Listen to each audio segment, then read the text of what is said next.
All right, well, welcome. Thank you for coming out in the rain and the humidity here. We're having a lot of fun. I appreciate you coming out. If you guys have any questions as we go through this, I recognize most of you. Some are, I think, are new. So the way we do this is it's very wide open. If you have a question, you're really confused, please stop us. You know, we're not here to try to confuse you. We want to advance the industry. We want to advance the world of crypto. So it's important you come in. If you have other people that like to come, you know, it's all open invitation. We have food every time, and we have a pretty good time. You'll have time after to talk to all the people that are here. We've had some really great speakers in the past, and I'm planning on having more speakers in the future. If you have a speaker or would like to speak or have a specialty of some sort related to crypto, or now we're starting to get a little into artificial intelligence because I find them to be, you know, connected at a very high level, please bring them in, or please come up and tell me, and I'm more than happy. We have the technology to do whatever you need. So, any questions before we start? And has anybody not been to this? Been to a meetup before? Okay. All right. Anybody and people that haven't been? What level would you say you're at? If you've been, you know a lot about crypto from what I spoke about with you. Yeah, I'd say I know nothing. Nothing. Okay. How about you? Some. Some. Some. Got it. All right. So we'll sort of target the people. Like everyone else has had some sort of experience. But yeah, please ask questions. And again, we're trying to learn. After Sean is done speaking, I will ask questions. You can ask as many questions as you like. Depending on time, you can have as much time as he likes. I can talk about crypto compliance, or we can break down into question and answer, whatever you like. And we'll let the room do what the room does, as we do every time. So without further ado, Sean from Because will present to you now. Thank you, Sean. Thanks.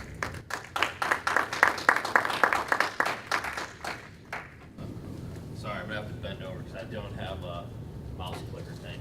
So I think a lot of you know about blockchain and crypto. Obviously, if you're here at a meetup, you're probably, you know, some people, it might be your first time here, it might be your second time. So I myself, I've been in cryptocurrency since 2010. Totally got into it on a whim. Had a friend of mine at work walked by, said, "Have you heard of Bitcoin?" And I was like, "What is you talking about?" You know, and I worked in capital markets. Went and read about it. I was like, all right, somebody was on some drugs and wrote this. I mean, this can't be true. And kind of wrote it off for a little while.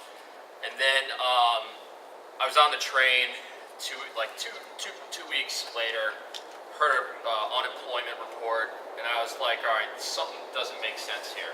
I went back and started reading the white paper again. And as I started reading this and started, you know, researching it more and more, you know, it kind of gets into the whole how the economy is working on a global basis, how, you know, monetary policy works and money supply and everything around that. And it started just leading me down this road. And ever since then, as my wife says, I don't shut up about it. So now currently today, I'm actually with a firm called Because. So Because is we've been around actually since 2013 as a company. However, we first raised capital last November. We raised $5 million in capital last November. That $5 million, $4 million of it was outside funding. $1 million of it was friends, family. And with that $5 million, we actually purchased a old liquor distribution building in Virginia Beach, Virginia. Anheuser-Busch distribution building. Gutted the building. Sits right next to a power substation. The power substation that we picked that location because it gave us around 80 megawatts of power. To give people some comparison, a small nuclear power plant puts out about 20 megawatts of power. We actually are pulling so much power now from that facility that Dominion Power, who is our power provider there, does not have enough power to give us for another year. So I'll get into that here in a minute. So now down in that facility, we have roughly around 60,000 Antminer S9s operating. These are not our machines. These are actually machines that are customers of ours. We simply provide all of the service, the infrastructure, cooling, ventilation, everything. On the cooling part, for the mining side, we do not actually use any air conditioning or anything like that. You're simply producing too much heat in that facility. So what we do actually is we built an actual in-house program to basically move the air. The fan's up in the ceiling, it's all industrial grade. Basically it's all computerized, so it takes the temperature of inside where the units are, takes that into account with the air temperature, and it can increase and decrease the speed of the fans accordingly. Right now we're moving around 4.5 million cubic feet of air an hour. So I mean, it's the walls on the facility used to be brick. Those are all gone. They're all louvers now. So basically, we suck the air into what's called a cold row. Goes through the machine.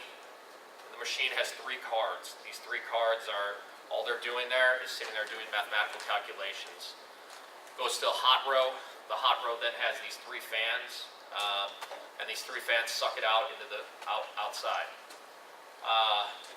The power, consumption that we have, obviously that's something that we've had to deal with because we have a lot of people that come after us and say we're going to basically make the earth fall apart because of how much power we're consuming.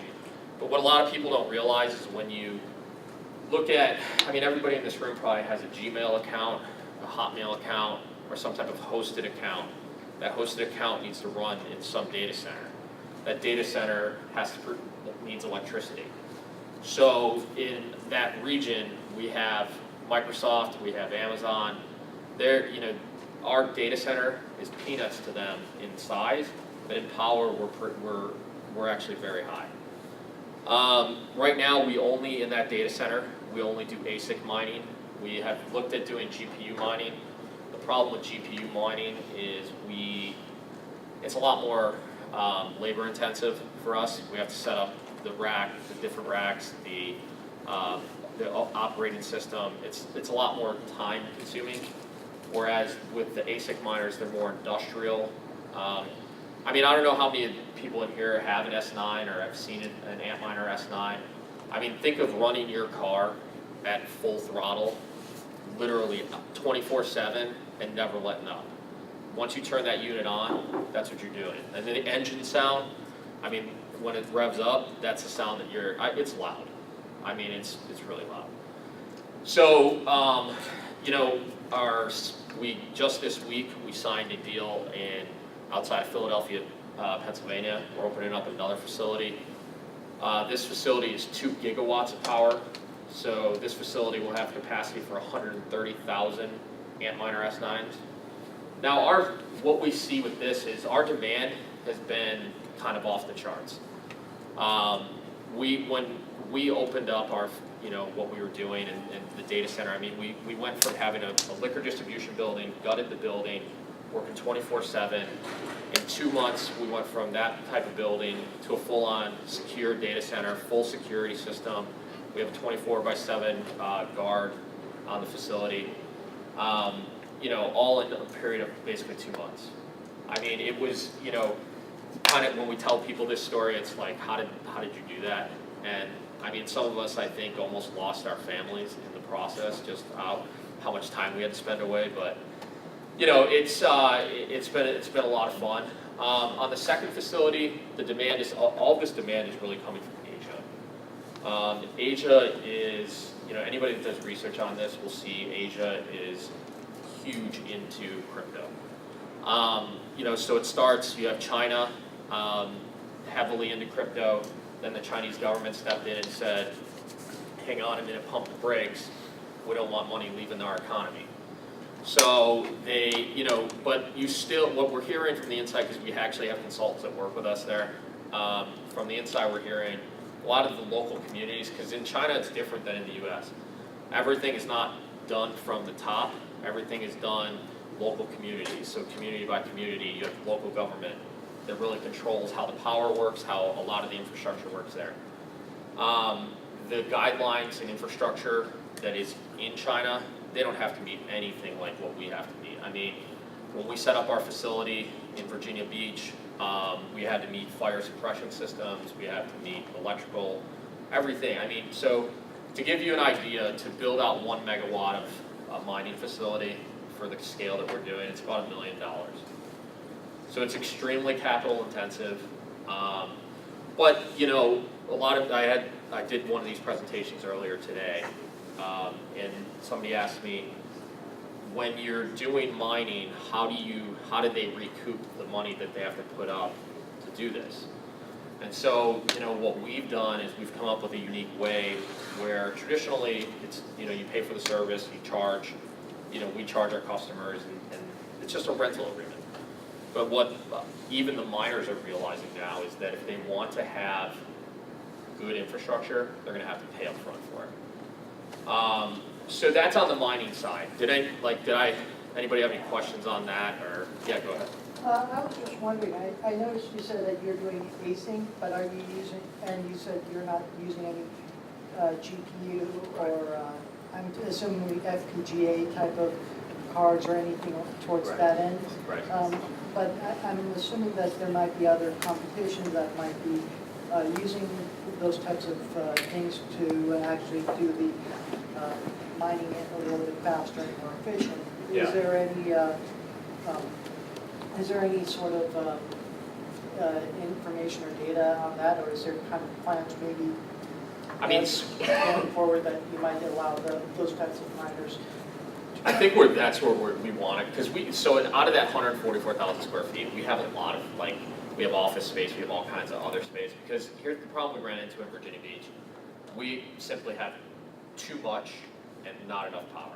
And the power company literally cannot give us, they're supposed to give us 80 megawatts. We're only at, I think we're at 40, and they can't give us any more right now.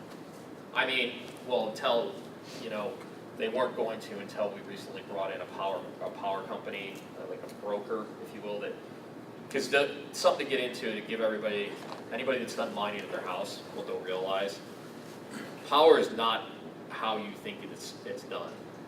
What I mean by that is the cost you pay residential versus the cost you pay commercial, two separate, totally different things. To lock in the price for your power on a commercial basis in such large capacity, it's extremely hard at a cheap price. Why? Power companies have capacity. There's plenty of capacity to generate out there. However, the power companies want to hold the price, they want to hold generation down so they can hold the price higher. And pretty much, I don't know, I might get in trouble for this, but power companies pretty much have a monopoly on people. In many states, particularly in Virginia, so once you get over 5 megawatts of power, you're not subject to to the state laws on power, and, because they don't have the luxury we have in Illinois, where you can say, I want to go to, AB Electric, but ComEd is still the producer of the power. They don't have that there. So you have Dominion Power, that's who you have to use. Even here though, when you do that, because I know a lot of people that try and get into the game of they'll try and get a lower rate on their electric and see, you'll get hit on the transmission charge. So there's things, you'll hear terms in mining along the way of inside the fence. So the term inside the fence in mining means that literally, and we get calls from people every day wanting us to move to Texas, to Alabama, Canada, Norway, Sweden, because they keep tell us we have inside the fence pricing. So basically, you don't have to because as electricity goes over the wire, you lose electricity naturally. So basically, build a facility right next to the power plant, and mine there. It's sure it sounds great, but you got to get all the equipment there. You got to set up the infrastructure. There's still all that overhead. So, go ahead. Also, I was wondering, I know that there's new technologies like superconductive technologies, Yeah. and you could create your own power plant as well. But I don't. Is that kind of? So I know somebody that's doing that. They're doing the manure thing, where basically manure decomposing turns a turbine. Some of this stuff gets a little crazy for me. I have two little kids. I have 2 little kids at home, so I don't even have enough time to focus on half the stuff. But that's what I've heard people doing. The big thing that people want to do right now is hydro. Now, the thing with hydro, though, most people are flocking up to Canada because they think that, Canada is just going to let you just come up there, you can set up a miner box. So Canada actually cares about the environment. So it's about 6 months from start to finish to actually set up, to actually get your permits, get your permits, starting on the permits to the time you finish. In that time, the amount of money that, that's gonna eat up, you would just go somewhere else. So the other place that a lot of people go is up in Washington, up in Montana, outside of, Missoula, or is that right? I think up in Montana, no, not Missoula, anyways, the University of Montana, up by there. A lot of people, not in the south, too much heat. And, but, I mean, what we're seeing now is on the mining side, and I'll just move on after this, is you're seeing firms like Samsung get into the game. So this kind of goes hand in hand with the crypto adoption. So a lot of people say, and I'm kind of jumping all over the place, but I'm trying to, give a lot of information in a short period of time, is you have all these price movements right now in crypto, major swings. So anybody in capital markets understands that you have market makers that make markets. Not every time you go out to the stock exchange, there's somebody sitting there waiting for you to just send 100 shares of IBM. It don't work like that. They have market makers that make both sides on the market, buyers and sellers. And the exchange gives them rebates to do such activity so that they generate liquidity. Now, in what we're doing here with what we're doing on the mining side, it's more, you have a lot of those people that are doing that liquidity, they're getting into the mining side as well. So, honestly for me, I did a little mining back in the day before I did this venture. And even when I heard the first power turn on to this unit, I mean, it was literally, I don't even know, it was like 480 amps going into this, and it was just ginormous. I mean, it literally sounded like a car hitting a wall. It was pretty cool to see, but, like the guy's in like a Martian suit, like totally like has a stick to turn it on because of static electricity. Like literally, if you get too close, there's static around it. To your question though about like GPU mining, I think what you're going to see happen is as this evolves, you're going to see the consumption of power dwindle because things will get more efficient, similar to like a cell phone, similar to your computer that you have at your house that was a massive brick when it first came out.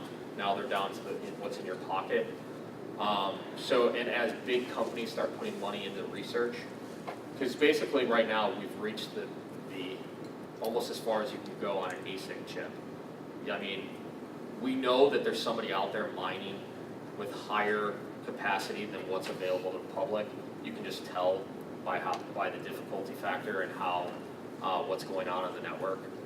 But if I had to guess who it is, it's probably Bitmain, and Bitmain is the largest provider of ASIC miners out there. I mean, I think everybody's probably seen the story, but they went from, in 4 years, they did what NVIDIA did in revenue in like 9 or something. It's just been insane, and the guy is filthy rich now. That's a surprise. So the other stuff that we're doing at Because, we have a spot exchange. Our spot exchange is more institutional, professional trader focused. On the spot side, we're going after initially the 5 majors. So you have Bitcoin, Bitcoin Cash, Ethereum, Litecoin, Ripple. We are looking at other ones, but we're sticking more to those for the time being. Initially when we launch, it'll be crypto to crypto. We do have a bank that we will be working with. So we will accept wires, ACHs. To add to something though, so the banking system and some of the problems that we've had with that, because the banking system has been a nightmare for us. They've been everything except helpful. You have a call with a local bank, everything's going good, you do all your due diligence. The minute they go to your website and they see crypto, sorry, thanks. It was nice, let's remain friends, and if things change, we'll talk to you. The banks that are actually wanting to get into the space, we know BMO is doing some stuff now. So in Canada, BMO is actually, in Canada, they're setting up, the TMX is setting up a exchange for physical to trade OTC. And BMO is actually going to be holding the wallet for the institutional customers. Yeah, it's pretty crazy that they're going to be doing this So they're custodians? They're acting as a custodian? in Canada. Wow.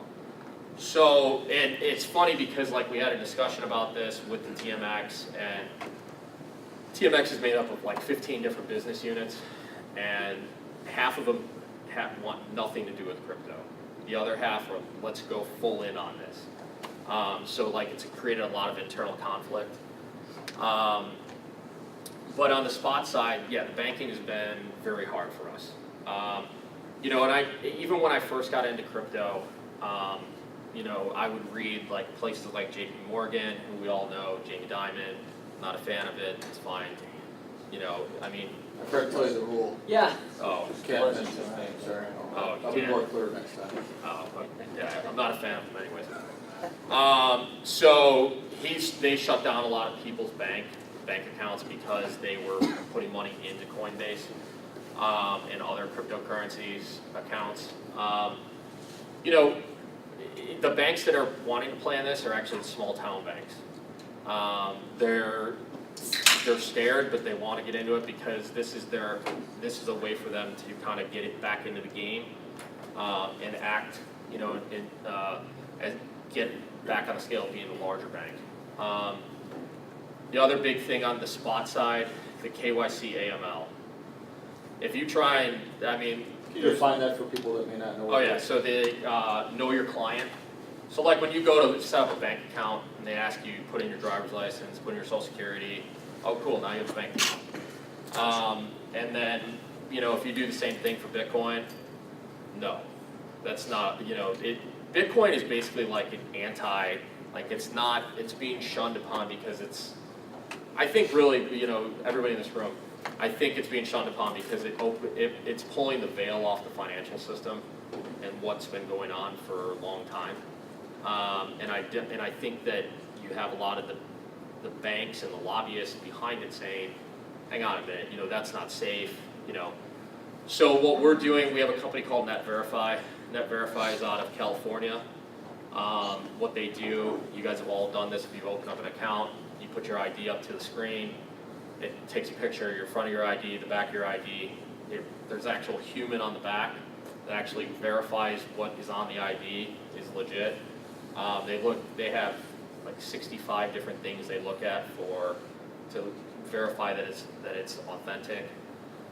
Other stuff that we're adding, OFAC, real-time OFAC checks. So OFAC is, I forget what it stands for, but it's like anti-terrorism. So basically, if your name's on that list, forget it. We won't open an account for you. And then the banks that we're working with, any KYC AML pieces that they have, we're also going to be implementing that into our process as well. And that's kind of some of the concessions that we've had to make because of, if we want to do the wires and we want to do traditional banking, we have to bring in some of their processes as part of our process. For our technology, we're not writing our own exchange. We are actually working with the NASDAQ. So we license the entire NASDAQ product suite, their matching engine. So anybody in here who is in capital markets will know NASDAQ is what runs the Hong Kong exchange. They run NASDAQ in the US. They run the ASX in Australia. Our management team is made up of people that have been in this business for over 25 years, a lot of former board of trade folks. And when we looked at this and any technology that we're doing, what we've done is we do not want to go what I'd call the Silicon Valley approach, where just throw a boatload of cash at it and see what sticks. If we know someone's out there that has something that works and it's proven, we'll use it. the idea of what we're doing it because, though, just to give everybody a clear picture, is we want to build an ecosystem. So on top of the spot side, which by the way is going to launch late August, September, we're only going to launch for institutional and professional clients at first. Smaller guys can join, but there'll be a higher account limit that you need to fund your account. The reason we're doing that is not that we don't want smaller retail investors. Is that we want to start out with the more professional and then work our way backwards. Because if you think about crypto is the only investment product out there that has actually started from retail and gone backwards. Everything else has always been institutional, trickle down. Now crypto is retail, go up. Which is kind of funny to watch the banks kind of squirm because they don't know what to do. They're like, well, we don't have control over this. What do we do now? And I after dealing with banks for so many months now, it's been kind of fun. Watching them squirm sometimes is kind of fun. But anyways. Can you define spot again, just so that you can explain that term? Yeah, so spot is basically, it's cash. So it's cash trading against, so if you want to come in and buy Bitcoin, you present US dollars and buy Bitcoin in exchange for that, you could do that. If you want to present, we're going to offer US dollars, Japanese yen, euro, and Canadian dollars to start. On those contracts, depending on what region you're in, you can trade in that particular currency. That has to do with regulation. One thing that we're focused on it because is really embracing regulation. We're not saying that we want everything to be regulated out the wazoo. I mean, I'm not a fan of it. I am to an extent. I want to help because I've watched people get burned by these ICOs. And unfortunately, a lot of the time I'll say, well, they should have known. But then I have to take a step back and I think, well, those people that are not in capital markets, it's like me. It's like if I went to Phil and Phil was like, Sean, you should have known that law. I mean, how did you not know that? Well, because I'm not a lawyer. So I have a tendency to forget that a lot. But what I've noticed is the scams are just getting kind of outrageous. Like it's actually almost kind of funny to watch some of these. Like, I mean, I'll get texts on my phone that say like your phone's gonna be locked if you don't, log into this website and do something. I'm like, anyways, nice. I had some guy today ask me, he got a pop-up on his computer. I think you guys have all probably got this. It said, go to this link, you have to pay this money. If you don't, your computer's gonna blow up or basically on you. And he's like, what do I do in that situation? And I was like, oh boy. I'm like, I'm gonna start teaching this here. And so I just told him, I said, just close out of the window. I mean, if I'll restart your computer if you need to. I mean, just, but I mean, basically, like, you're gonna have this stuff happen. I mean, it happened back, think of when the internet first started, how much hacking went on the banking system, how much, I mean, I was around, people would do credit card generators, and, you'd buy something on eBay, have it delivered to the guy across the street from your house. I never did this, but knew friends that did it. And, they'd get their, like, burner for their CD or something, Now if you do that, it's a whole different game, but it's all about the evolution of the market, where it's going to go. So, Before can I ask you one more question? So the liquidity, I get the spot part of this, but are you having problems coming the other way? Obviously, because there's no banking really that's involved in terms of getting, like bringing money in. or no, fiat back from crypto. A lot of my clients are having that big. Yeah. You're having the same issue. Yeah. Okay. Because I mean, basically, what's happening is, if we want, there's banks that'll do it. Basically, you might as well cancel Wells Fargo. They won't do it. They were who was doing it for Bitfinex, and then Bitfinex, which is part of Tether, and she was telling me that you're a fan of Tether, so that's an interesting discussion that we can have. Wait, I'm just kidding. I never. Just saying. Never can. Just was wondering. Get edit that out.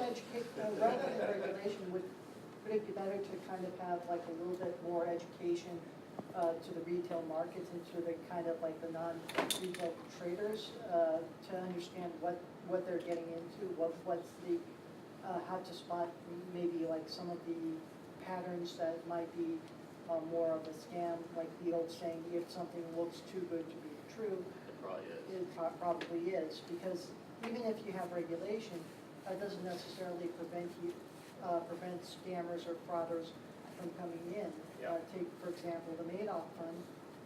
If people had actually looked at it, Yeah, they would have realized that it's a scam, yeah. and they probably would not have invested, kept investing into the Madoff fund. So that kind of goes, that goes into why, with our spot market, why we're not getting into the ICOs right now. We're not going to be doing ICOs. We're only going to be doing, as I said, the major pairs. The ICO market, to me, well, this is kind of a full question. The regulatory space, and I have a slide here on it, but the regulatory space in the US is kind of, to me, it's kind of a joke. And I say that not because, and I'll go back to some of these, but let me see here, regulation. So, and it's really blurry, but Yeah, you turn some lights on. so the regulatory space in the U.S. Everybody thinks that because we have the SEC, the CFTC, FINRA, that markets are safe, no one's going to get hurt. I think it's actually the complete opposite of that. The SEC, if you go ask them about crypto right now, depending on who you ask there, you're going to get multiple answers. They don't even have enough people right now to handle enforcement across the current asset classes. And notice I said asset class there because crypto to me is an asset class of its own, which is a big debate right now. I know everybody sees it on all over. You have the CFTC. So the SEC has come out and said, it's our jurisdiction. This was a while back. The CFTC came out and said, no, it's our jurisdiction. So now not only do you have a lack of information and a lack of education on that, you also have two governmental bodies fighting for who's going to regulate it. The way that we kind of see it playing out is we think that each of them, so if you have a security, the SEC is most likely going to get into it because you have different type of tokens. You have a utility token, and then you have a security token. In the form of what's going on with the CFTC, they're actively looking at, from what I know, the entire ICO space, so is the SEC. But the people that are doing it they don't understand. They're trying to apply old rules to a new game. And this kind of goes, I worked with Tom here at TT downtown back in the day. And it was like when the floor traders were trying to come off the floor and they were just going to sit down at a screen and I'm just going to click away and I'm going to make millions. And it's two different games. It's a whole new game out there. This is the first time we've had a global product that never stops. Like Christmas morning, what did I do first when I woke up? Looked at my phone, checked my crypto. My wife was like, really? It's Christmas. I'm like, well, the market's all closed. What do I do one in the morning? Look at it. But it never closes. And you have all kinds of geopolitical things affecting it. No longer is it just the U.S. Do you think the regulators are taking that into account right here? Probably not. Right. So I think really what needs to happen, honestly, and this is kind of a far stretch, but I think we need to actually teach more about finance in school, in regular school, to start educating people about how financial markets work. Right, I know. But so, right. So, right, but what I'm getting at is more, it's, if we try and continuously just come in and do, let's just shut down all ICOs. We can't, no new ICOs, no nothing, kind of like what China did. That didn't work. Nothing. China tried to do it. Korea tried to do it. Korea's now saying, well, we're going to open it back up, and they're just going to have some guidelines. Are people still going to get burned? Are there still going to be ones? Right. Absolutely. And I compare it to the current equity system. How many pink sheet stocks and stocks that are just absolute, if you will, garbage stocks are out there. A lot. How many people lose? I mean, I've lost on quite a few stocks in the past. You know, you get in on some of these energy stocks, and it's like, it's at like 4 cents. It's gonna pop to 9. Oh, no, it went down to like 0. Shit, I'm out. You know, type thing. Can I run and cry to the SEC? Sure. Are they gonna care about me? No. Because I'm a blip on their radar. Now, if I'm like Warren Buffett, who came on CNBC the other day and said, this is all gonna end in a bad, what did he say? He called it a poison. Yeah, rat poison. And Charlie Munger, who can't even talk straight, is sitting there talking too. I mean, the guy has more money and I post on my LinkedIn about this because why do they hate crypto? Because he is in love with the banking system. He is heavily into Wells Fargo. I'll bail it out. Yeah, he gave Wells Fargo, didn't he give them our Goldman a $12 billion warrant with a 5%, I think it was like 5% interest rate on it. It's not a bad payday. Guaranteed that you're gonna get paid that. I read something this morning that they were saying that Bitcoin is rat poison, Yeah. and the banks are the rats.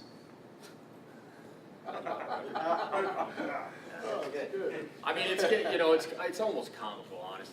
Because we have the TV on at the office. So really quick, just to finish, like the rest of what we're doing with because. So the spot market, that's going to launch in August. You know, really, we're doing this, if you haven't noticed, in more of a systematic approach. Go ahead. Are you gonna hold the money in the spot market? Or if Bitcoin, say, is trading $10,000, and I wanna buy 1 Bitcoin, Yeah. how is that $10,000, you know, gonna? So your wallet is actually, so only a portion of our funds are actually stored in a hot wallet. The rest is actually stored in a hardware cold wallet that's actually completely off the grid. My question is, when is that gonna settle? Immediately? So if I buy one for $10,000, Settles immediately. and at the end of the day, it's worth $8,000. Yeah. Now there's a $2,000 loss. Right. I don't know when, No, but it settles immediately. immediately. Yep. So it's T plus what, 0 is what I think it's on is how it is. So basically, we will let you. So if you put money in after 3 confirmations on the network, we would let you actually use that money, and then if we're sending money, obviously it's whatever the sender, however they work. But for us, how we're doing it is 3 confirmations, and then you can use the money in the exchange. So, go ahead. Yes, I was just wondering, I know that this is kind of not, this might be orthogonal and not necessarily related to the talk, but I was wondering about kind of like using the Bitcoin, or like these cryptocurrencies, especially Ethereum and smart contracts, to create options and kind of like futures type of products that kind of take away from the current like. You're kind of reading my mind, because that's where I was going next is so, thanks man. Thanks. So the next thing that we're launching after that, so this is where we get into the whole regulated space. So we went out, we looked at what's out there derivatives-wise right now. Obviously you have the CME, you have the CBOs, you have Ledger X. All of those came out with products. I mean, I'm not gonna bash them. I'm just going to say that I think they've been anything except very, very good. I think the contract size is extremely hard on smaller investors who want to hedge. We have a lot of miners that, these institutional miners that want to hedge their price with futures. But you have to understand a lot of these excuse me, a lot of people will say, well, why don't they just buy the coin and not even get into the mining game. To me, the mining game is more, besides the reward that you get for what you're doing, it is more of a game, for a lot of these guys. They like to do it. And I know, I can tell you some of our institutional customers, they just want their name up on the list of being the top. They've told us that. And we're like, okay, I mean, whatever floats your boat, you know? I mean, at the end of the day, they're just leasing space from us. And, you know, Phil was talking about artificial intelligence. That's another thing where this whole computing piece is coming into place. And some of these, you know, the S9s, I've been hearing people talk about using those machines after they're done for Bitcoin, putting them towards artificial intelligence because they have the computing power. So I don't pay attention. That's a whole other space that I don't pay attention to these days. Well, I try to, but I get overloaded. Yeah. Well, I think actually technically you could use the same Bitcoin data to actually do AI to see Yeah. what the markets are doing and kind of go from there. It doesn't necessarily have to be one thing or another. Unfortunately, I think right now the real big issue, I think, with the Bitcoin and a lot of these cryptocurrencies is that there's really no real way to get any sort of value. Like you can't, right now you can't buy a sandwich or a meal from that. You kind of have to work with maybe a lot more of a long-term Well, it's a goal. speculator's game right now. I mean, to me, you have all these great ICOs that are out there. You have all these great concepts, white papers galore. Everybody's got great ideas. I think some of them will actually become successful. I think a lot of them are just, it's speculation.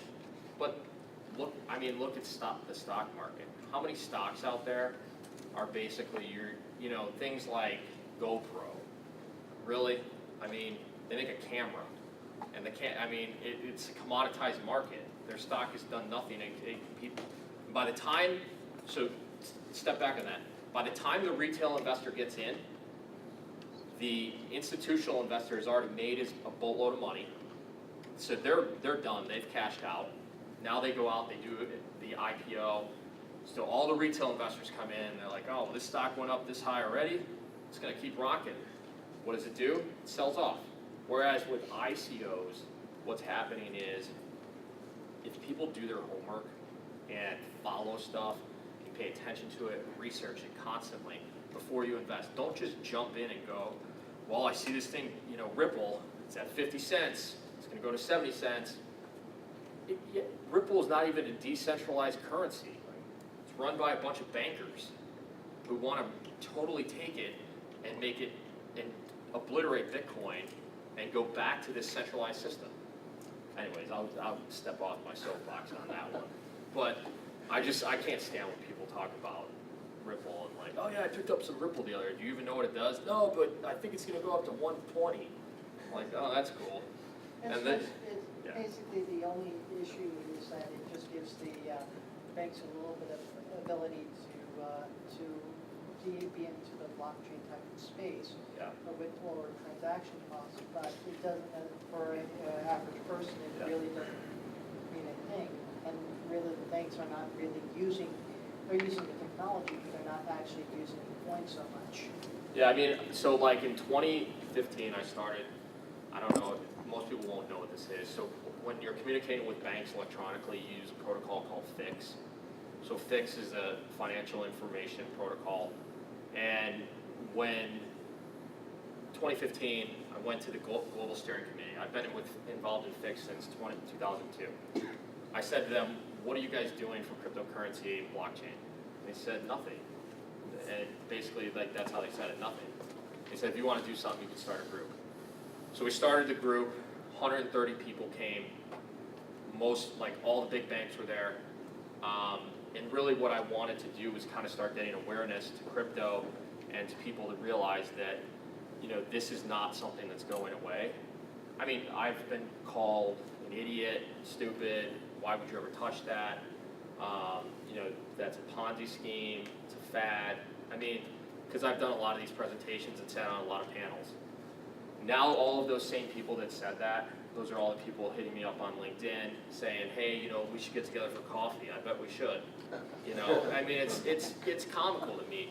But so to get to your question about the derivatives and futures, so that's the next market that we're opening. We have our application in with the CFTC. We'll be using the NASDAQ technology there as well. The contract size will be more appealing to the younger and more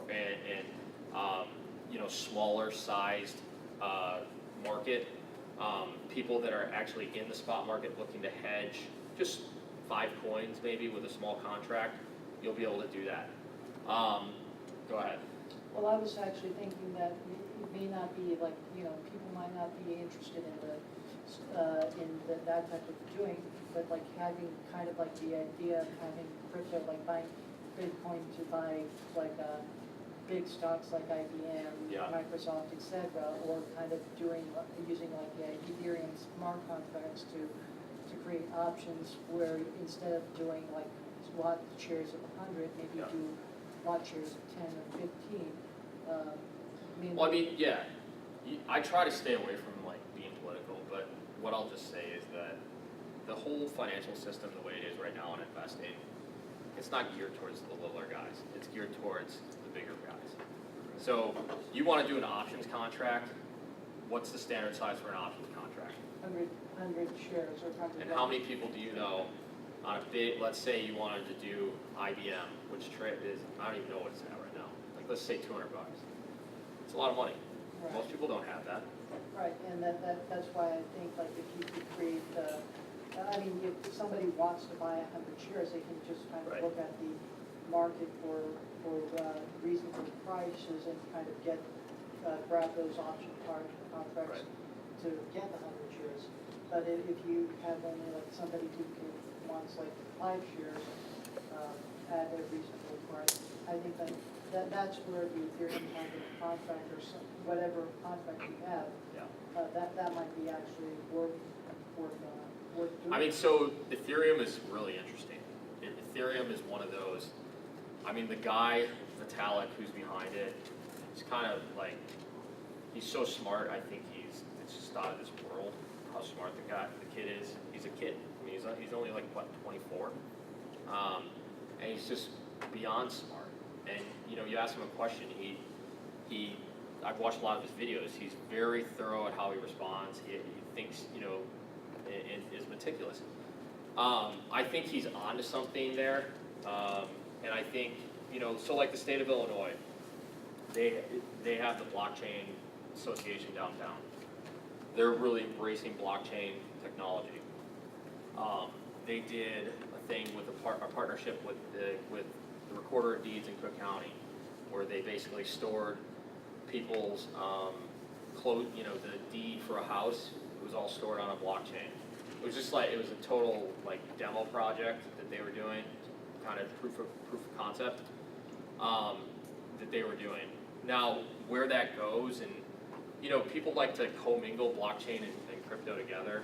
I mean, most of the exchanges where people trade crypto, they don't even use blockchain. Go ahead. I was also thinking that you could use the same type of blockchain technology to kind of do more of voting and kind of doing like, instead of having Yeah. everyone go to Congress Yeah. to vote for legislation, they might be able to do it from their local communities and kind of still have that thing go Yeah. through. Oh yeah, so what I did in here, where blockchain's already being used. I mean, so there's already loans out there that are being done using blockchain and Ethereum. You have supply chain for blockchain, digital voting, birth records, distributed storage, obviously digital assets, what we're talking about, notary, and then identity. I mean, blockchain I think is a wonderful thing. I think it brings, in our space, it brings transparency. Now, when I'm talking about public blockchains, I'm not talking about private blockchain, because people have taken it and gone, let's split up public and private. If you have a private blockchain, what's the point of this then? Now you're just back to where we were before. So like, when people say private, I'm like, yeah, okay, whatever. Oh, well, I think from the point of view of a private blockchain is maybe something that actually is private to your own company or your own self. Right. Where what you're doing, you're using the blockchain to kind of keep your stuff up to date or kind of stored. So it's more geared towards the individual rather than the public. Yeah. Or whether it's a company or an institution or whether it's actually an individual person. I think that's probably also maybe interesting for people to have a blockchain that's their own, that they control and no one else does. Absolutely. I mean, the sky's the limit on this stuff. Really quick, so the futures options, that piece, that's all subject to the CFTC and when we get their approval. The other component that we're working on, custody. So I kind of alluded to that custody piece about with how the hot and cold wallet will work. The custody, I think, is mislabeled in this space because people are trying to apply current custody to crypto custody, and you have two separately different things. When I say that, what I mean is think of Wells Fargo, Charles Schwab, anybody that holds assets for you. That really what they're doing, they're acting as the custodian. Whereas in the digital space, who is really the custodian? Because in our spot market, for example, we are not only if you will, the exchange, we are also the custodian. So we're acting in two roles. So it's kind of a combined role. It's not the traditional market where you do your trade on the exchange, goes to your custodian holds the assets, that's book, who's your book of record. So I think that still has a lot of room to evolve. Oh, go ahead. I was No, also let's saying, let them finish the Oh, sorry. presentation. There'll be plenty of time for Yeah. questions after. Go ahead. No, it's all right. So then, outside of that, we're also looking at doing some stuff in the wealth management space. In the wealth management space, the thing that we see right now is exactly about the whole ICO space. There's ICOs galore, there's coins galore. How do you know which one's what? How do you know what you should invest in? A lot of people will ask, well, with how much price movement you have in these, how is this a good investment? Is this something I should be invested in? So that's a multi-pronged question. And the reason I say that is because getting into this type of asset class, you should get into this knowing we're very early on. And you're going to have all kinds of crazy movement. You're going to have geopolitical forces against it. You're going to have the Treasury potentially against it. You're going to have things like the IRS coming out and saying, we're really watching you this year because we weren't before, but now we're really watching you just to scare you. And, you have a lot of misguidance on how should these be reported. Should they be long-term, short-term? These are all things that people need to take into account when doing their investments. But the problem there is I don't think people have the tools. So that's something that we're working on with some of the larger wealth managers out there, so that when you go and talk to your financial advisor and they say, okay, let's talk about your portfolio, and you say, well, I own crypto. Currently, if you say you own crypto, you can't do anything. You can't bring that into your model. You can't bring that into your picture of where you are as a financial. So firms like Fidelity out in Boston, they have a crypto division, which is actually great to see that they're actually embracing it and trying to evolve it, even though it could come out of business. But we'll get to that later. No, I mean it's one of those things. I think they see it. They see a future in it. They see the writing on the wall. That the traditional investment and how people do investing today, in 10 years, we're going to look back and be like, wait, what?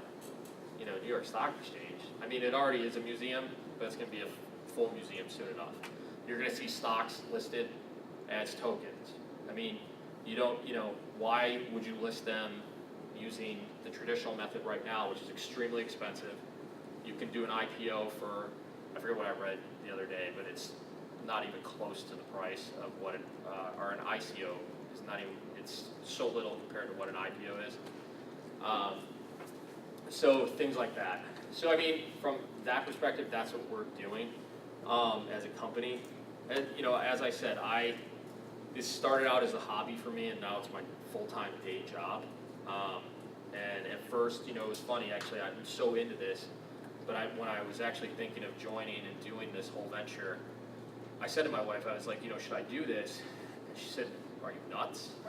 She's like, all you do is talk about it. And I'm like, well, yeah, but we have 2 kids. And she's like, just go for it, And I was like, all right, cool. I was like, if I have your approval, I'll do it, But no. So, I wasn't going to go into, I kind of covered a lot of the stories of like what we're going through. The one thing I'll add, like, so anybody that owns crypto here that bought and sold last year, you probably went through the same struggle I did during tax time. It wasn't fun. And, you know, my dad's a CPA, has been for 30 years, and it even has thrown him for a loop because the way that, you know, the government came out and said report it long-term, short-term capital gains, basically. But you have other things. What about, you know, if you did like-kind exchanges? As of last year, that was okay. You don't get taxed. As of this year, you're going to be taxed for it, apparently. I think there's still a lot of room to grow on that because I think if the government wants people to start investing and save for the future, they're going to have to change that structure because crypto, the way crypto works, you know, you buy a small amount, maybe you want to move it from Bitcoin to Litecoin to Ethereum. You're not really going back into cash, you're just moving it from one asset to another. So it'll be interesting to see how it plays out. But I can send, you know, I can send this presentation out. I'm not going to go through everything. You know, really, are there any questions or there's probably questions, hopefully. Everybody awake? All right, good. Yeah, for sure. I got a question. Yeah. So that really is intriguing to me, the BMO Harris and the custodial account. Yeah. So they're strictly doing it in Canada, they haven't, Yeah, they won't, they're running, it's funny, the reason we're having that conversation with TMX is because they're running in the banking problems in the US. yeah, it's funny too, because I have a couple smaller banks that, what do they call the bank, it's not their intermediary bank, it's the bank that support. Yeah, like the small guys. Yeah, so it supports the small guys, so, but now the local BMO Harris banks or the United States branches aren't allowing them to, you know, engage in crypto, even though they sort of So like that. that's what we've heard too. So same thing, so, yeah, we found a couple banks, and a lot of them won't take clients though unless, you know, they've got them out for a very long period of time. I mean, do you have a handful, one, two? There's about 3 banks, and if you want to do business with them, you need to put up. So the highest I've seen, one bank wanted $25 million in the bank at all times. Yeah, And that's it. The biggest fear that these guys have is about the KYC AML. That's what they're most scared about. They're scared about, but you know, in a room full of people that are about this, I find it kind of humorous because, you know, the current banking system and the way things are going, I mean, I don't know. I don't think that the processes are very efficient. I don't think they stop money laundering. I don't think they stop, you know, how well does your bank really know who you are? Not as, they don't. They know where you spend money, but, you know, if you're smart enough to read the rules of, like, don't go over 10 grand in your account, put it in cash, do it in small amounts. First of all, the people doing half of this stuff, they aren't even using a bank. They don't need to use a bank. They don't need to put their money, they cash. They play it cash. Like we're talking, like I read an article about, they think some of the Colombian drug people are using it for moving drug money now. I thought it was funny. Cause like, why are they gonna waste their time on that when they can do cash? Just keep the gravy train that they have going. So eventually, could that happen? Maybe, could they be using Monero? Could they be using something else? Sure. But at the end of the day, you still need an intermediary down there to get it from crypto to fiat. So you got to find that bank, and I don't think you're going to find that in Colombia. But you said they do it in Canada? Like if there's banks in Canada that will do this? No, so they're starting. They're getting this is like brand new. It's not even full. It's not launched. It's only for institutional. So it is not. So like smaller guys like us, no. I mean, but I have Bank of America and I have MD Financial as banks. I've used both of them to buy crypto and I've had no problems. I've had no problems getting money in either. I mean, Coinbase asked me, like, because I had to take a bunch out, pay the IRS, and they asked me point blank, they're like, why do you need this money? Which I thought was kind of intrusive. Why do they care why I need this money? It's my money. And anyways, what I put in there, I was like to pay Uncle Sam. You know, I just threw something in there. And they approved it though. Yeah. I mean, so, I mean, I was honest, you Yeah. know? But I mean, it's kinda, It was a rare comment. it's just kinda scary. It really is, and that's what really drew me into this more and more, and draws me even more into it, is that I have 2 daughters. The way the economy is going, the way the money supply in this country is run, I don't know how things can keep going. And that's where, like, if you look at like this chart with regards to like when we went off the gold standard, what, 74? 71. Right. Ever since then, debt has just gone like this. So to answer some of those other questions too, as to the banking overseas, there are banking alternatives overseas. It's just you have to find the bank that's willing to. Japan loves crypto. So the Federal Reserve equivalent in Japan came out and they called it a full-on, this is a currency, this is legit. That was last July they came out and said that. And Bitcoin just, you know, spiked up on that. Now they're kind of coming down on it regulatory-wise a little, just because they want to try and hone in a little. South Korea, they love it. But you have to understand, like, so the Asian culture, Japan, China, South Korea, they love trading stocks. Day trading, it's a huge thing out there. Yeah, I mean, go look at the volume on the Korean exchanges. It's wild. And you'll see the price differentials, because I mean, basically the arcades there are, you know, I call them arcades because they're all, you know, these are unregulated, at the time were unregulated exchanges. They're just basically coming in, I'm gonna put my money in here, in the corporate wallet. Hopefully that wallet stays there, and you know, I'm gonna trade away and move my money out. I mean, I did that with BitMEX. I went in, because they have derivatives. So the way that works though is because I'm a US citizen, I'm supposed to, if I bring the money back, I have to basically disclose it, the whole process, you know, tell them what I made, all that stuff. So, but now they won't even take US citizens. They've turned that away. And a lot of ICOs that are out there now are turning away US citizens because they don't want to deal with the SEC and all the rules. Malta, Gibraltar, those are the big playgrounds. There's one off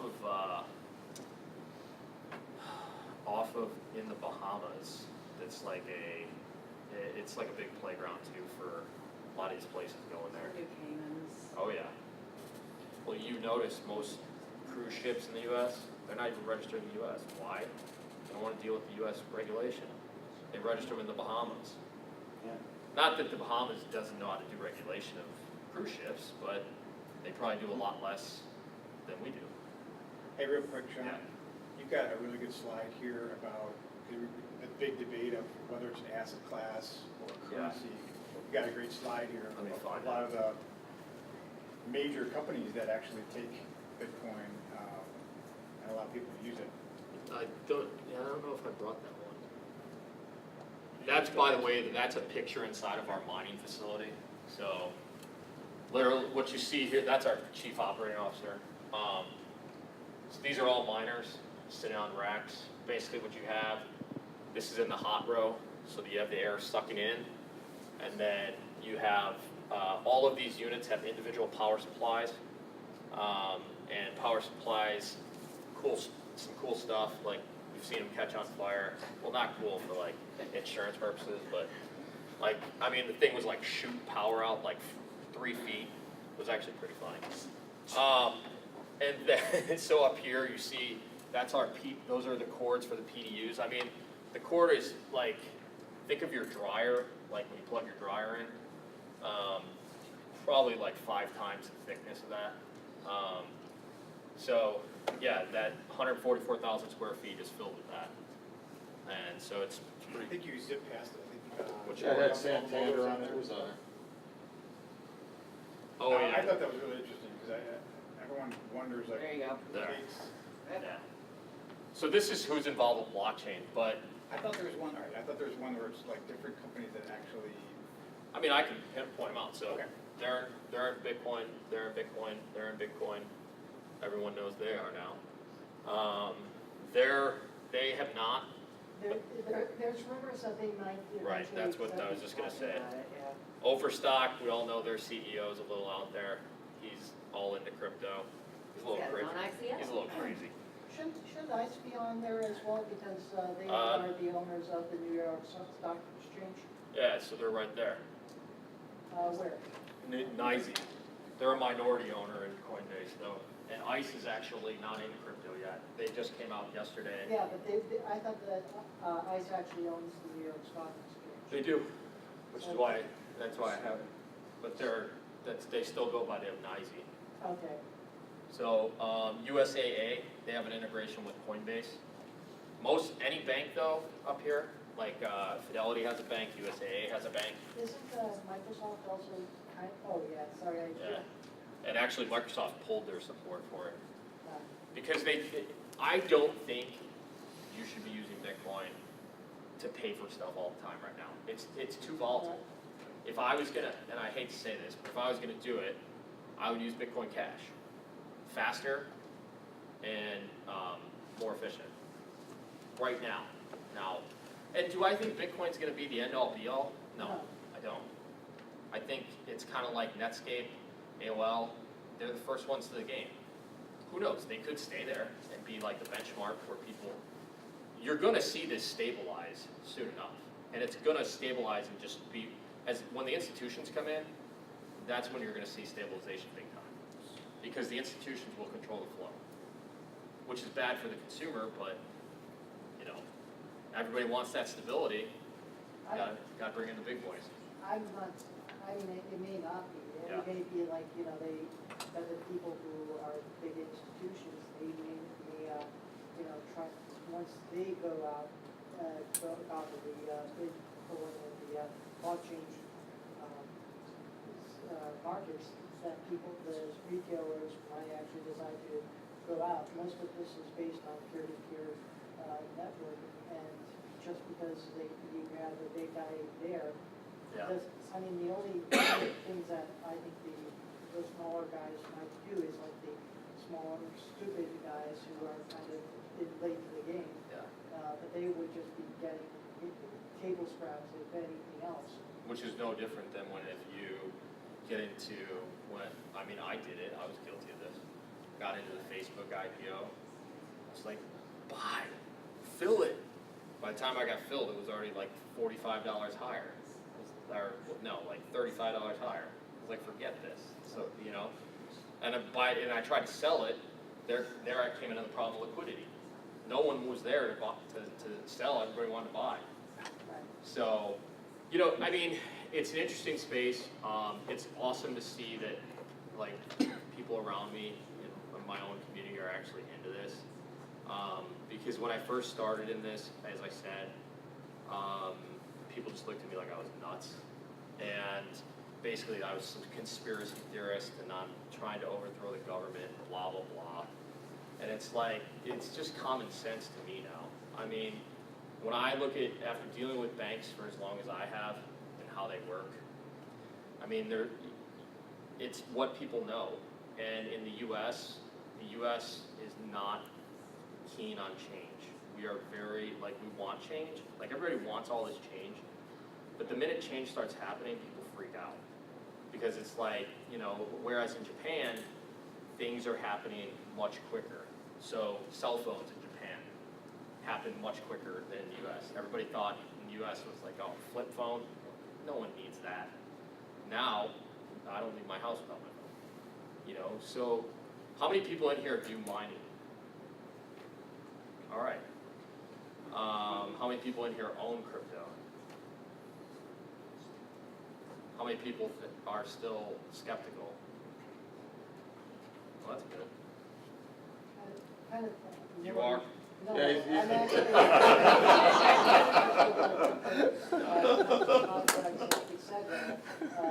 Especially since I think there's the room to grow. But I was wondering about ICOs. Would ICOs eventually kind of place kind of stock shares in the company? So if let's say you had. Depends who you ask. Okay.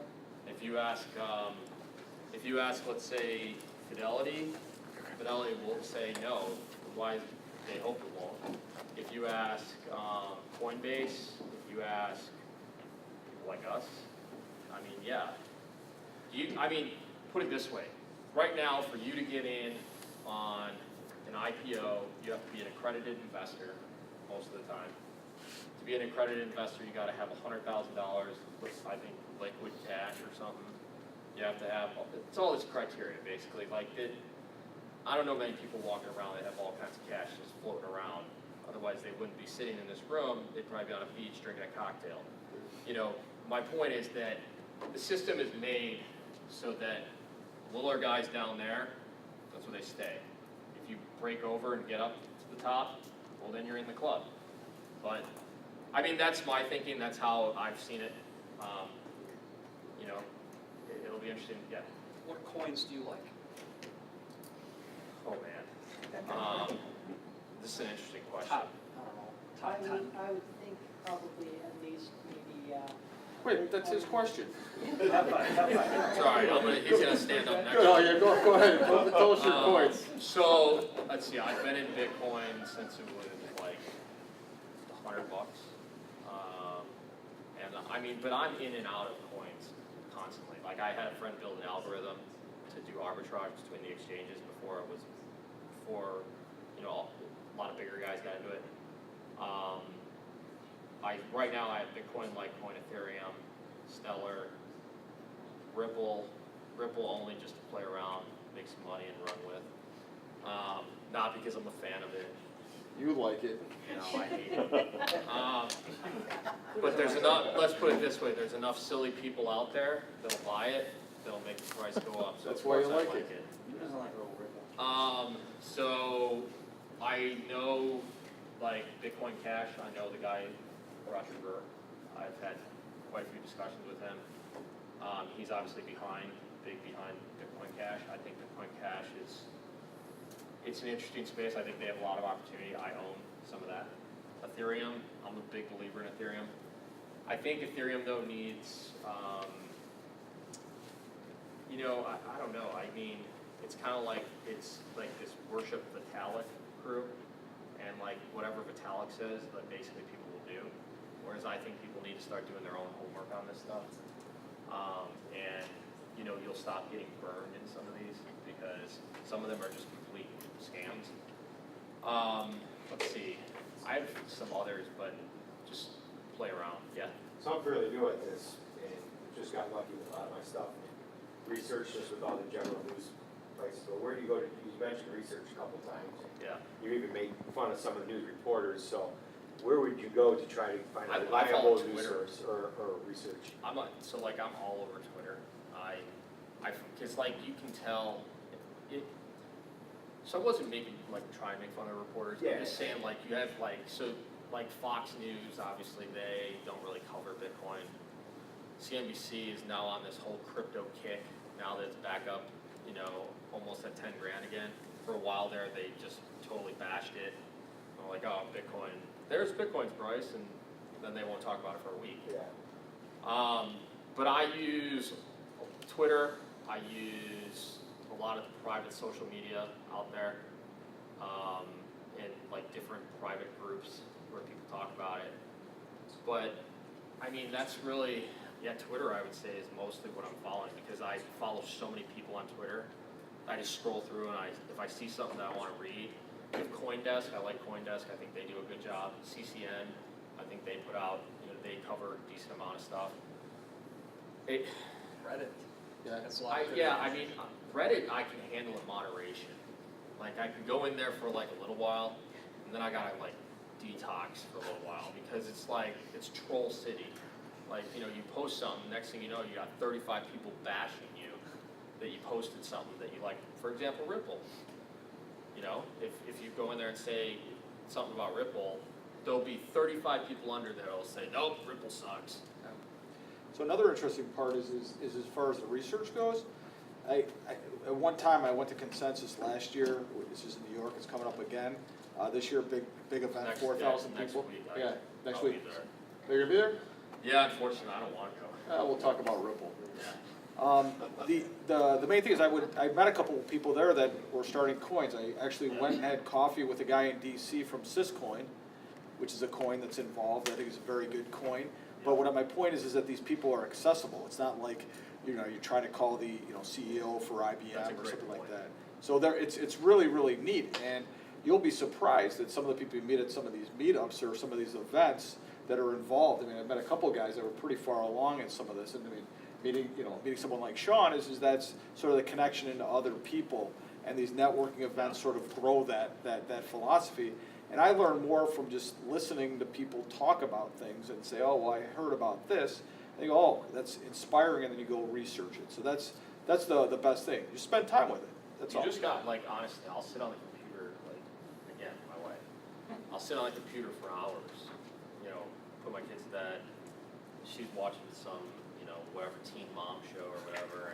And I'm just sitting there, and she's like, This is on video, though. Yeah, that's fine. She's like, you watching this with me? And I'm like, yep, just watching away, and my laptop's in front of me. But That's my life. yeah, but no, it's I don't know, I'll look something up, and the next thing you know, I'm reading the article, it'll make me think of something else, and the next thing I'll think of something else, and finally I'm just like, all right, I gotta turn off for the day, I gotta go to bed. But as I said, like, there's so much info out there, and there's just, like, that's the thing that is, I had to grasp it was hardest to grasp was, when you're going to bed, and like our customers are in all over, you know, from all over the world. So when we're going to bed, they're waking up. When we're waking up, they're going to bed. And so, you know, the day of just an 8 to 5 job, no, it doesn't happen anymore. I mean, there's conference calls at night. There's, you know, so news sources. I would say Reddit definitely is not bad. Twitter, I like Twitter just because I'm able to go see what's happening more real time. LinkedIn, I actually go on LinkedIn quite a bit, and like yesterday, there was an article from the CEO of finance, who, you know, a lot of people aren't fans of because he's been running around moving his exchange from country to country. I think it's brilliant. You know, he's very smart, and obviously he's smart. He's the #1 exchange. He came up out of nowhere and blew all these other exchanges out of the water with. All he did was come up with it, and it's crypto to crypto only. There's no fiat. So he's actually going to move. They're moving to Malta. Yeah, that's his latest. I think they're like really like backing the truck up to bring him in, which is cool.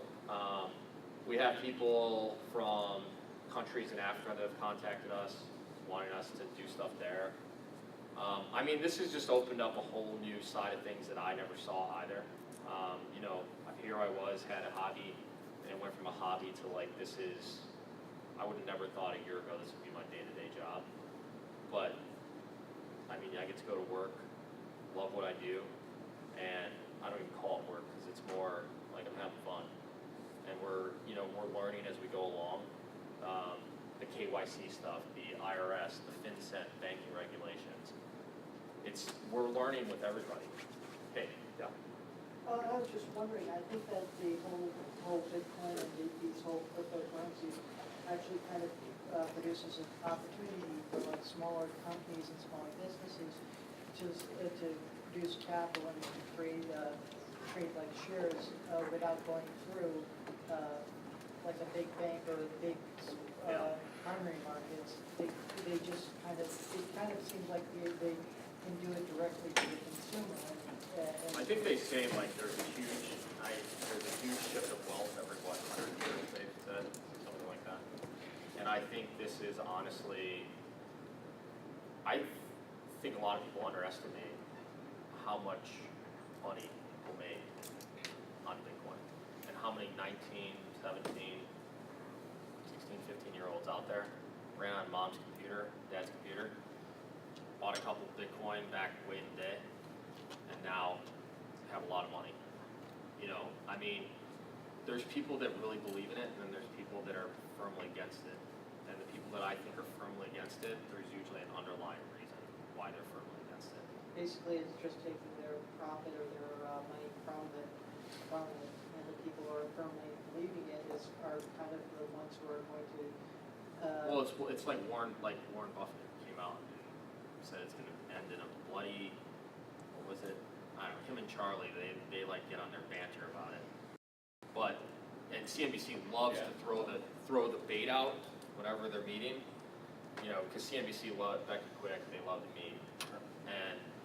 But they always throw out the little carrot, like, here you go, Warren. Right.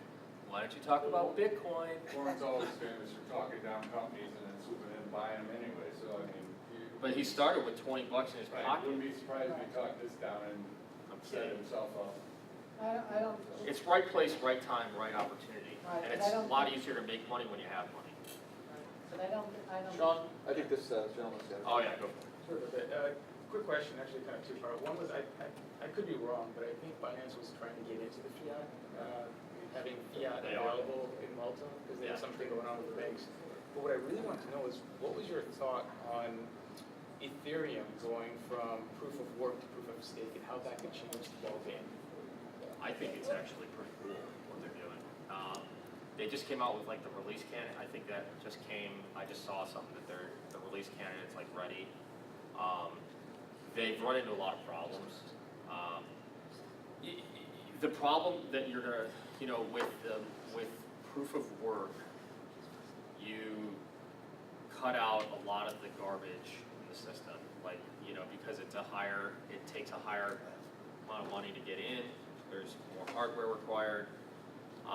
With proof of stake, obviously it's less energy intensive, and where it's worked well for some ICOs out there already. Do I think it's going to continue? Yeah, I do. Do I think there's room for both? Absolutely. And I think people like the banking coins will look at things like proof of work, because they want to stay. There's a huge security advantage because basically every time you're doing a mathematical calculation in proof of work, it's a brute force attack. So I mean, we're talking, I don't even know what the number is, but it's a lot of mathematical calculations that are constantly being done. But as I said, I also think that we're going to see what happened with cars, with everything else that has evolved in our lives. We started out with something, we evolve it, we continuously evolve it, we refine it, it becomes more efficient. As we streamline it, obviously that commoditizes it more, and then you're going to have big boys that control it. Eventually, I think that'll happen in this space. It's just a matter of time. So, but yeah, that's hopefully, yeah. Yeah, so yeah, that's wonderful. Any more questions for Sean? I'll just set up a conference call and we'll talk. Yeah, I'm just kidding. The bad phone. So here's the rub. I mean, this is pretty amazing stuff, you know, and we keep on getting better and better speakers. You know, thank you, Tom Segura, for introducing us to Sean. I mean, what you're hearing today is you're not really getting this anywhere else. You just talk about where do you find out information about things. It's been here. So we keep on getting more and more people that are getting involved in this space, and we are growing internationally. As you said, I never even called Europe before, because I was afraid that it would cost too much money, like 2 years ago. Now I'm making a call a day, calling someone, and I talked to someone on a Skype in Russia the other day, and it's every single day something's different, and it's really, really neat. So whatever industry you're in, whoever you're connected with, it is somehow going to be connected to the blockchain and to crypto. So if you're in an industry, if you're a real estate agent, an attorney, an accountant, a trader, they're exploding in this space, is try to connect to it in some way mentally and talk to people about it, because you'll be surprised how quick and rapid your client base or your mind will explode. So very important feature to all this. Again, I can't thank you guys enough for coming out. Please bring more people. As we clean up here, you guys can stick around and network some more. We are going to go to Palmer's for a few drinks afterwards, right on LaGrange Road. Everyone's welcome to come and hang out. Steve would be happy to see us. No outdoors today, but let's have a real loud round of applause for Sean. I'll have Phil send out my email if anybody if anybody wants to fly down and see our data center, we're more than happy to have you. We give tours all the time. You know, it's, a lot of people are like, oh, it's just a bunch of computers. I mean, it is kind of like, gives you a chill down your back, but like, here, this is basically an ecosystem that is being built, and, you know, it takes time. This stuff doesn't happen overnight, and it's not, you know, 2017 was a big year for crypto, but I think we still have a lot bigger years ahead of us. So